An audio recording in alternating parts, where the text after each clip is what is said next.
जय हिंद दोस्तों। Crime free Bharat, Maithili Sharan Gupt जी जो डायरेक्टर जनरल ऑफ पुलिस है मध्य प्रदेश में, उन्होंने ये मुहिम उठाई है कि मेरा भारत क्राइम फ्री रहे, मुक्त हो जाए, और उसके लिए उन्होंने डिजिटल प्लेटफॉर्म क्रिएट किया है। ऐसा प्लेटफॉर्म जहाँ पे हर क्राइम की रिकॉर्डिंग होगी और उस क्राइम को हर पुलिस स्टेशन फॉलो करेगा। क्रिमिनल की हिम्मत नहीं होनी चाहिए कि उसको क्राइम करके बच निकले, और इसमें दोस्तों हम सबको जुड़ना है।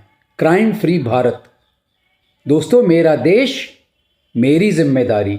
इस देश को क्राइम फ्री बनाना मेरी जिम्मेदारी, आपकी जिम्मेदारी, हम सब की जिम्मेदारी। ये स्लोगन याद रखिएगा, मेरा देश मेरी जिम्मेदारी, क्राइम फ्री भारत मेरी जिम्मेदारी। इन्होंने एक YouTube चैनल चालू किया है, क्राइम फ्री भारत। आप लोग सब सब्सक्राइब कीजिए, सब्सक्राइब करके देखिए उसमें क्या क्या अच्छी अच्छी बातें निकल के आती हैं, और उन बातों को हम कोशिश करें हमारे समाज में उसको चलाने के लिए। दोस्तों, क्राइम फ्री भारत, इसके लिए हम लोग सब जुड़ें। मेरा देश मेरी जिम्मेदारी। जय हिंद दोस्तों।